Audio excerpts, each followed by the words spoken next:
Hi, I'm John Moscow. And I'm Amy Halpern-Lapp. Welcome to Ethical Schools. Our guest today is Lindsey Dixon, Director of Career Readiness at the Urban Assembly in New York City.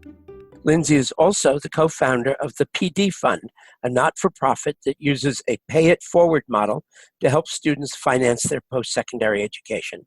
Lindsey is currently a doctoral student at the University of Illinois at Urbana-Champaign, studying educational leadership and learning design with a focus on educational equity and socioeconomic mobility. She is an Air Force veteran and a former Bronx high school teacher. Welcome, Lindsey. Thank you so much for having me. Lindsey, you've said that college and career readiness pathways operate on a very restricted model. What do you mean by that? Well, I mean, all the way through the pipeline of a young person's experience and education, which then leads to the workforce, they are only exposed to certain avenues. And we talk a lot about college and career opening doors for people and being that engine for social and economic mobility. That can only really happen when people have doors to walk through. And that really should imply multiple doors, right? So this was kind of the danger of the vocational education in America 1.0 was when we were really tracking people into, you will be a plumber, you will work in HVAC, you will go to a 4-year degree, you will not, you will do the military. And I think that if we're not careful now, we're somewhat in the danger of repeating that despite our best intentions, because we're only exposing young people to one thing. Right now, what's in vogue is this, college for all, especially a 4-year college for all idea that has really limited our ability to help young people explore other avenues and then perhaps lead them into that 4-year degree later, but they are not usually given the same amount of information about amazing technical programs and technology training, boot camps, or the military or national service. There are many people who have found rewarding lives and careers after doing a year or two in AmeriCorps. And I just think we really should be not restricting our young people and our society into this one kind of homogenous pathway that we know really isn't working in many ways for very many people.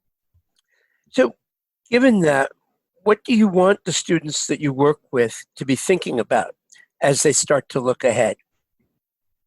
I want our students to think about the future and their future and what they can build.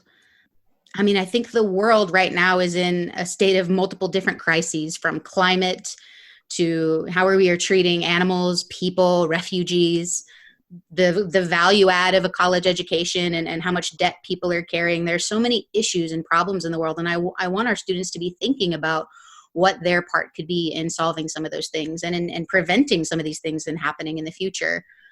And so I think education absolutely is the best tool to help them do that, but it has to be experiential. It just can't come from a textbook. We're not gonna get back to the moon, let alone Mars, if we aren't really thinking differently about 21st century education. And we're already in 2020, and I fear that we're still going to be talking about 21st century skills in the 22nd century. And so I do think that exposing young people to technology and giving them an experiential education where they can go out into the world and solve big problems and understand that they do belong and they are the leaders that we've all been waiting for. I think that's what the promise of education is, and the promise of a real career pathways, which really tap into students' interests and values and what they see as a need in their local communities and around the world, and then just teaches them the skills to translate those problems that they see into ideas and solutions. And that's what I do every day. And that's, I feel very fortunate to do what I do with the Urban Assembly.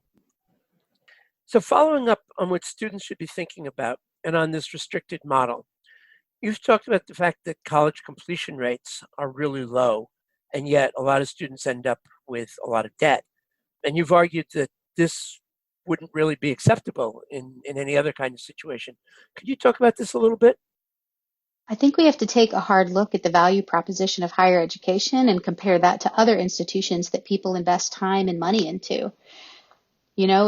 If only about 20 or 30% of people saw any types of returns on the stock market, I don't think people would invest. They wouldn't spend the time and certainly the money if they weren't going to see a payoff in the form of, improved economic mobility, improved economic outcomes. Take housing, another important area of our lives and of society. If only 20 or 30% of people saw a return on their real estate investments, which, many people use as a form of a retirement fund. If only 20 or 30% of people were able to turn around and resell their home for a profit, I think everyone would rent, right? Because it just wouldn't have the value.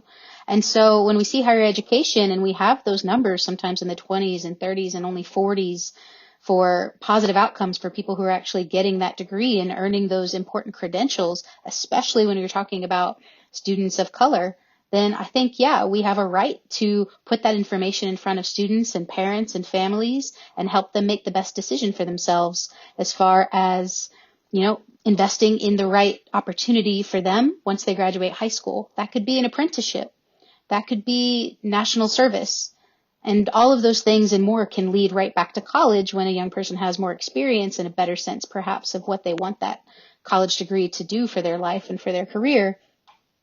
But I just think it's important for us to back up, look at the data, look at what other countries are doing, and just ask some of those hard questions, because there's no question to me that higher education has a very, very essential role to play in this.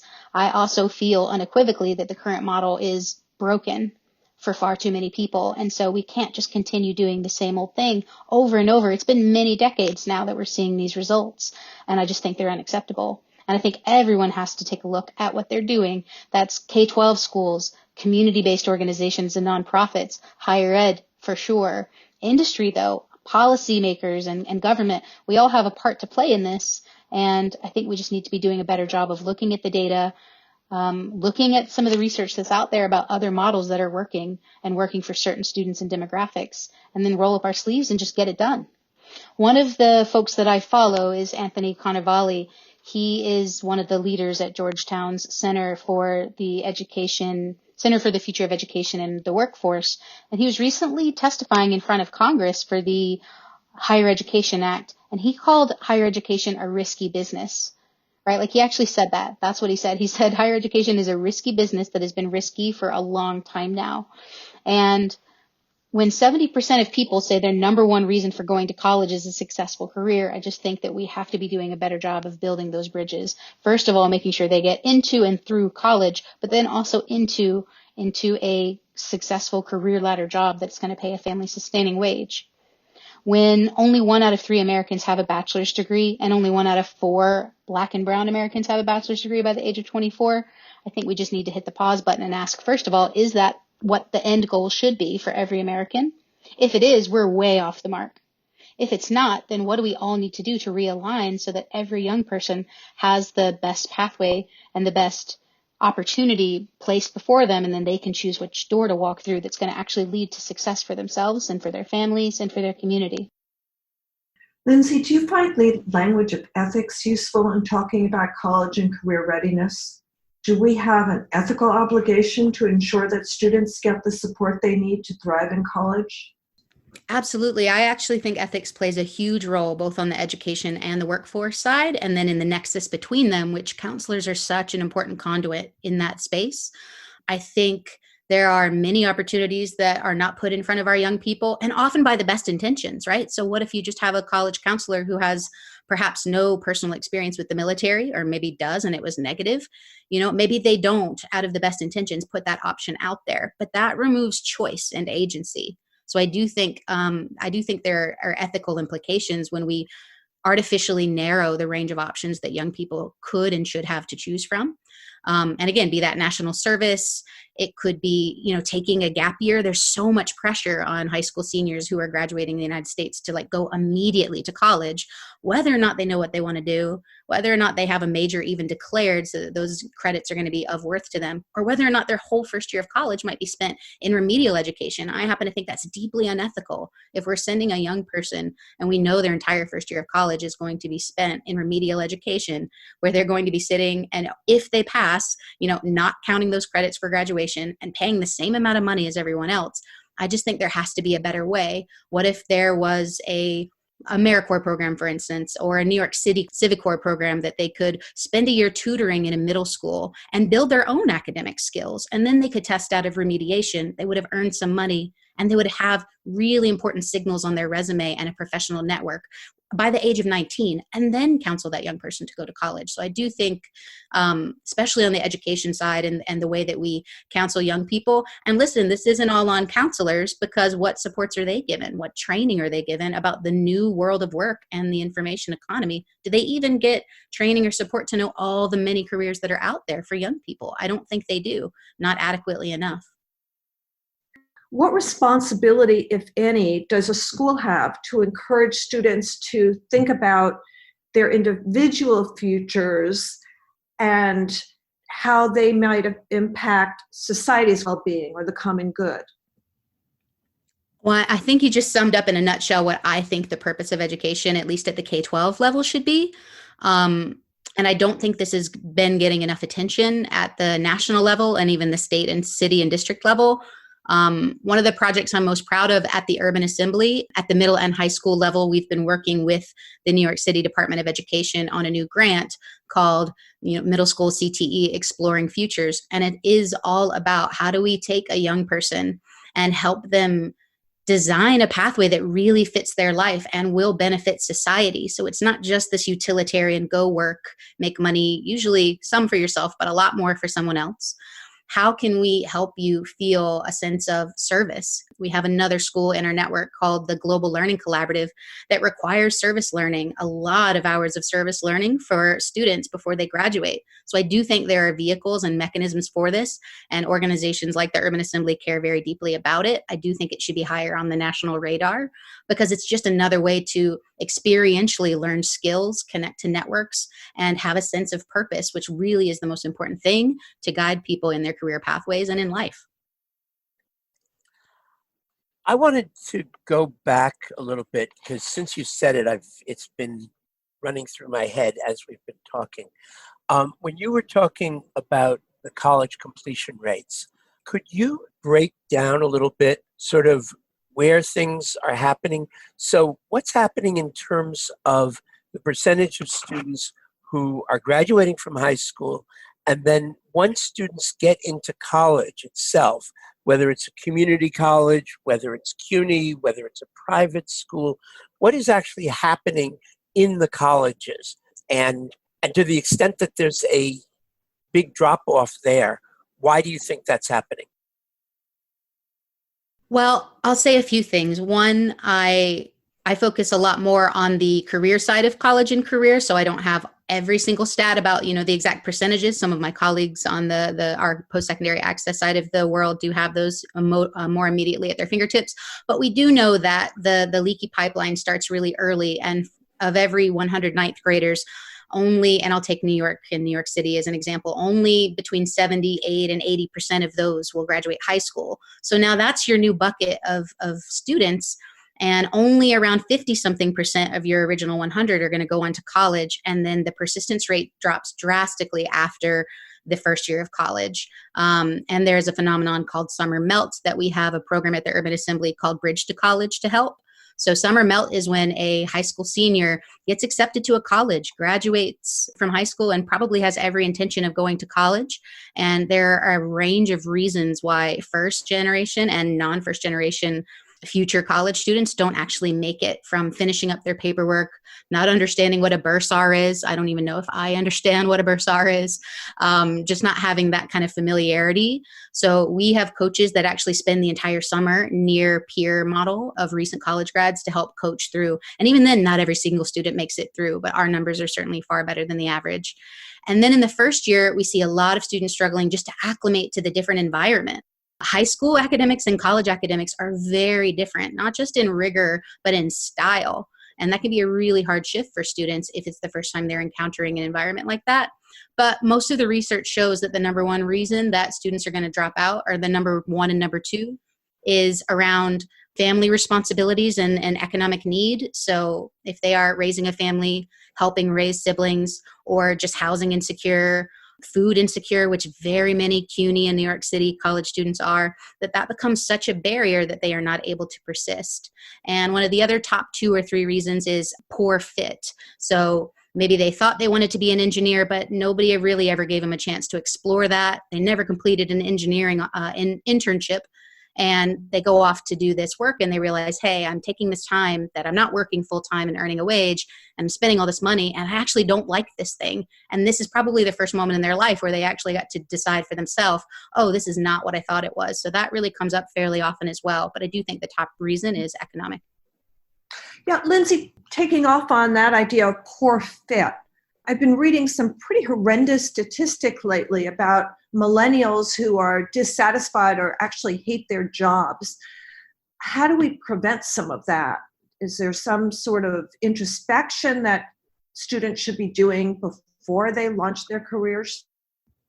I think it's a great question. It's one of the things that has kept me up at night, but kept me motivated for the last several years. I also read a survey recently that about 70% of us hate our jobs. And I mean hate, like they use the word hate or loathe or are deeply dissatisfied with.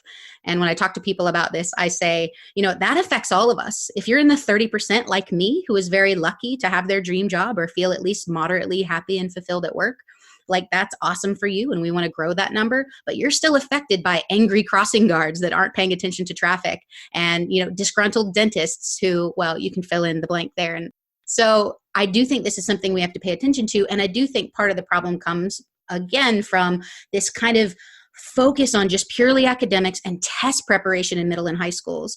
A high school senior in America, certainly in New York State, can graduate literally without ever having spoken a word. They do not have to know themselves. They do not have to know, say, can you list your top 5 skills, Jorge? Or Annabella, can you tell me 3 of your values? Or Stephen, how will you contribute to your family and society? They don't have to answer that question. They have to answer, what was the migrational pattern of the Bantu tribe in the 1700s, or, some other really content-based thing that most of us can Google, or our students are just going to ask their smartwatches. So I do think assessment drives a lot of instruction, and there's a very broken part of what and how we are still assessing young people who, between the hours of 8 and 4 are kind of legally locked into these seats where usually they can't have their phones out. And it's all about memorize this stuff that someone decided was important. And then they go home and then their interest resurges. They're on their phones. They're mediating conversations socially, but that's not what they get from the 8 to 4. So I do think K-12 has a lot of this burden to bear and really needs to be very innovative if we're going to change this really big phenomenon of people just hating their life, their 9 to 5, which is what we do most of the time when we're not asleep. Speaking of that, these days, most people will have multiple jobs or may find their jobs eliminated by technology and artificial intelligence. How does that impact the advice you give students? Well, we tell them that this is probably more urgent for them than any other, at least living generation. Certainly the probably second industrial revolution and the third, have some horror stories that they could share if they were still around. But our young people are growing up in the fourth industrial revolution. And at the Urban Assembly, we tell them that. We tell them what that means to grow up in a completely technology-mediated society. And that it means, yes, you may work 2 or 3 jobs. We talk to them about the gig economy. When I was going through high school, that was not a word, let alone something that anyone taught me. But we tell our students about how to determine if you want to create your own product or service, how to market yourself and digitally brand yourself if that's something you want to decide to do. One of our schools, the Urban Assembly Gateway School for Technology in Midtown Manhattan, actually helps students start businesses while they're still in high school. They can start their own clothing lines, and some of them have, or they can start their own technology support companies and be consultants while they are still, high schoolers. And I do think that more and more, already something like 40% of that age range are already involved in the gig economy. So we know that is going to increase, but also just we have to get people to have a different mindset and a mental schema for what a career is. It is no longer 40 years as a clerk or a teller or even a doctor necessarily. We're going to all have to get very flexible with our idea of career, and we're teaching our students how to do that by thinking about skills and not job titles, right? Transferable skills that you can layer on and stack, and credentials that will follow you for the rest of your life. So it really is not a buzzword. Lifelong learning is everything. So, Lindsey, do you think that there is a role of counselors and institutions to help students look at what a full, rich life might look like to them, not just a career, but also hobbies, perhaps avocations? Yes, absolutely. Yes.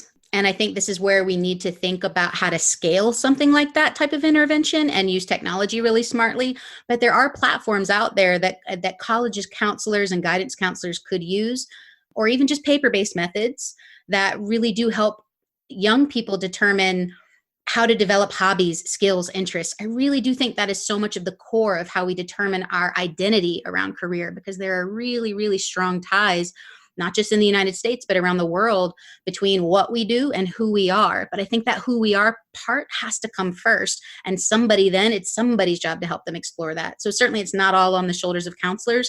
I do think we should be spending more time in our classrooms writing about and researching about and digitally sharing these types of things with one another to help create mental models of what is even possible. Like, oh, I'm a young girl. I didn't even know I could be an astrophysicist. Like, that wasn't even a thing I thought I could be until I saw it. So I do think it is the role of counselors, and I do think that this should be much more on the radar of high school graduation requirements than a particular test score, which most employers no longer or never did find relevant. Many colleges are even dropping some of the requirements for these national test scores. But what they do need is to have a really strong sense of self. And the social emotional skills like social awareness and self-awareness are going to be what allows them to succeed, whatever pathway they choose. But again, most schools are not spending any time on that. So I do think counselors should have some method, ideally using technology or at least some type of system of making sure every single kid gets to sit down and determine, again, not, as you said, not just careers, but what do I want my life to look like? What type of home do I even want to live in? Do I want to have a huge, huge mansion, or do I love tiny homes, which I personally do? So I think those should be on more people's radars, and they're very like environmentally conscious. Do I want pets? Do I want to have children? And maybe I don't know that. Do I want to adopt? Do I want to travel? Have I ever traveled? If I haven't, maybe I can't even make that decision yet. So let me take a virtual reality tour of another country using Google Cardboard, which is like $10. So I just think all of these experiential things, going back to even like the best of our philosophers from, Dewey and Vygotsky and Bandura, they've been telling us this for hundreds of years. I just think it's time we listen. So what are some of the tools that counselors could be using for some of this? What have you found particularly useful? And are there cautions with any of them, in terms of whether they're being used in the best possible way, or whether they, in some cases, can end up tracking kids in ways that you don't want them to? What do you recommend, or what do you think people should check out to see if they work for them? Absolutely. There are some that are pretty high on my radar. Part of my doctoral program recently, I had to do a bit of a competitive analysis from about 7 different college and career exploration tools. One that we're piloting in 2 schools, the Urban Assembly Unison School in Brooklyn and the Urban Assembly School for Criminal Justice, also in Brooklyn, which is an all-girls high school. So we're doing a middle school and high school pilot. That platform is called Xello, Xello. We're really liking the results we see so far because, as I was saying before, it starts with, how do you think you learn best? What are some of the things that make up your personality, and how are you uniquely individual? What are your interests? What careers that you've ever even heard of are you interested in exploring more? So it is a very personalized learning kind of competency and knowledge building platform.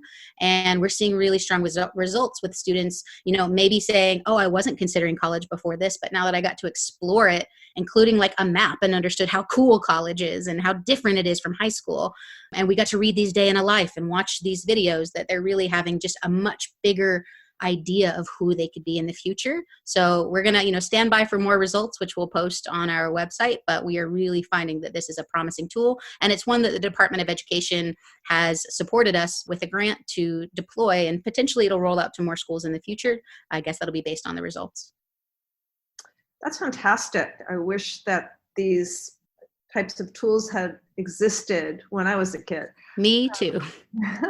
Are there others that you either think would be useful for people to check out? Because our audience is in something like 45 states and 40 other countries. So people are going to be in a wide variety of circumstances. And then if there are any that you think could be good, but that you'd also have cautions about. Absolutely. So there are some our other schools are using. There's a platform called Thrively that our school Comp Sci High, or Urban Assembly Computer Science High School, is testing. So that's like the word Thrively. And it has a lot of overlap with Xello. There's another U Science, so YOU Science, that I think some of our schools and other schools in New York and around the country are considering. We found a lot of things to love about UScience. We want to understand the research a bit better on their work into aptitude, because your question further, and this is not a knock on UScience, but just in general, one of the caveats or the cautions that we have is like too narrowly telling a student, this is what you're good at and this is what you are not good at. So you should just only consider things in this bucket of things you are good at, because we know that learning is this lifelong process and it is not linear and it is not an absolute thing. It is a relative concept. So I would be cautious about, too narrowly telling a young person, well, you have like a great degree of, visual spatial acuity, so you should be, this type of engineer, when really maybe they just want to be a dancer or a poet. And maybe they have multi-skills, right? So I think that one is a one to look at for sure if you're in an international audience, but one to look into some more of the research behind aptitude versus interest. I think there's strong research around a theory called career decision-making self-efficacy. And that builds on the work of like social cognitive career theory and even back to the Holland codes. And the Holland codes told you, are you realistic or imaginative? Are you more social or are you more, enterprising and conventional? That theory is still grounding a lot of this work and, has had good results with helping people find careers, but it's much more around interest, personality type, learning style. So I think the ones that really do that, and to our conversation earlier, help a young person just explore more about who they are, not what they are or what skill they are the ones that we find more promising. So these sound like fantastic tools for students considering what their next step is.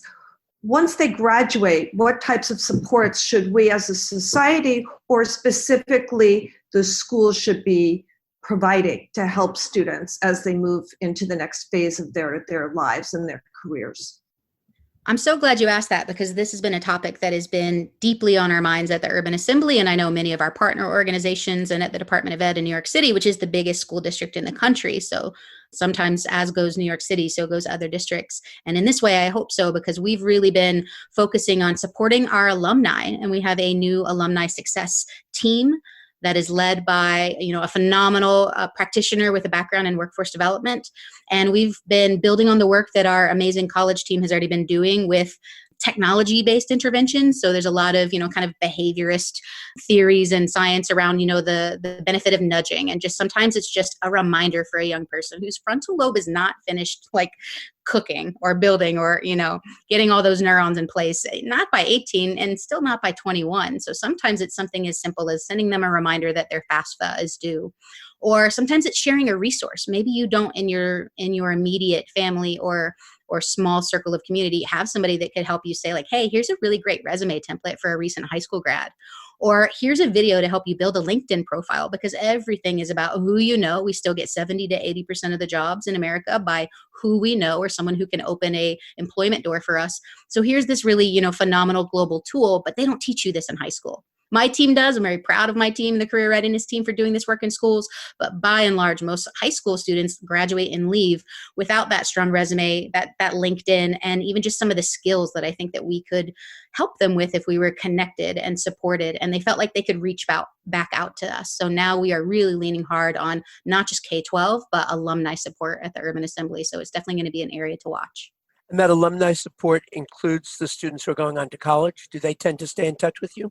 Absolutely. Both sides of the house stay in touch with us, which we're really proud of. So most of our students do go on to college right after high school or shortly thereafter. But there's also many of our students, for a variety of reasons, that choose not to, and they stay in contact with us as well. So we send out surveys to try to figure out what are the barriers for them, whether it's in college or to find a job. They reach back out and text us through our texting platform to say, hey, I'm looking for a job, or could you give me feedback on this resume? And a variety of things, or just like, I'm a little stuck right now, or I'm hungry. I mean, sometimes it's just the basic human needs and they need a place to reach out to, and we are not necessarily the ones to feed them. Occasionally we can provide economic support for our alums, but we can connect them to the rich services that this city provides that just this young person may not know how to tap into. Yeah, that speaks to something that we always emphasize, which is that it's all about the relationships. And if your alumni feel comfortable contacting you, I think that's key. Totally agree. And that's why the newest program we've launched at the Urban Assembly is called the Urban Assembly Career Peer Student Leadership Program. So we're actually paying high school seniors across every single school that we work with, across 11, 12,000 students just in New York City. We're paying at least one or more of them per school to be that kind of peer leader for each other and to create community and to create those tighter bonds that will last after they leave. So we train them how to do resume review for their peers, how to create LinkedIn profiles. Several of them, because this is National Career Month in February, several of them today and tomorrow are leading mock interviews with their peer, because that's a terrifying thing. I don't know if you guys remember your first interview, but sitting down and sweaty palms and you don't know these people who are older than you and more experienced, and maybe this is your first job, that's just like a very nerve-wracking thing to throw a young person into without practice. And so these young people can help each other practice sometimes a lot better than us old folks can, and they will listen to them and really create those relationships that we're hoping will last many years after they leave high school, and then they can reach out 5 years down the road, not just for a job, but maybe a recommendation because they need to go back to grad school. There's all kinds of ways that we can help one another if we stay more tightly linked in community and through relationships. Wow. Is there anything else that you'd like to add that we haven't talked about? Just, I'm really glad that podcasts and work like yours exist. I do think there are so many ethical implications for the future of work, especially when it comes to, I'm actually writing a paper on artificial intelligence and assessment right now. And of course, as it intersects with college and high school, but especially with hiring, there are so many assessments now for hiring, even not just the ones that, everyone is a little bit more familiar with, like algorithms that sort based on, more traditional Anglo-Saxon names, and maybe they're weeding out based on, ethnic bias. But now they have ones that are looking at you on a video and assessing, do they smile? And they're giving you an empathy rating on, do you show concern when someone else, is experiencing some type of hardship in front of you? And these are again, artificial measures of someone's input of, this is what it means to be empathetic. This is what it means to be curious. And so I think there's a lot of potential here, if we could get it right, to screen out bias. But right now I'm deeply concerned about this area. And it's something that's just ramping up more and more as everything becomes automated, as we automate tasks, especially. And there's so many, factories now and Amazon and other companies that are entirely mediated by robots, algorithms, and machines. How can we help our young people prepare for that world, not just on the skills base, but to navigate, a system where it may not even be a person answering the phone or looking at your resume. So I think there's a lot of ethics work that needs to be done there. And I know that work's already happening, but that is something that I'm thinking about very deeply. And then I guess I would just say in conclusion that this very small nonprofit that I launched called the PD Fund, we are about to launch another round of funding students. So if you're a student listening and you want to go back and get your education, but maybe you're a single parent and you can't afford childcare, or you are a student who got scholarship for tuition, but they didn't give you enough to cover your housing, look us up at pdfund.org. And we're building a small but growing community of people that want to, get their education. Maybe it's a tech boot camp, but then once they earn their education and then go on to get a great job, they want to pay back into this community so that more people can benefit. So I'm really excited about it. And we're going to open a wave of funding in the next month. That's really great. Thank you. Well, thank you so much, Lindsey Dixon of Urban Assembly. And thank you, listeners, for joining us. Check out our website for more episodes and articles. We've begun to post annotated transcripts of our interviews. We offer professional development on social emotional learning with a focus on ethics in the New York City area. Contact us at hosts@ethicalschools.org to talk about your school or youth program. We're on Facebook, Instagram, and Twitter at Ethical Schools. Our editor and social media manager is Amanda Denti. Until next week.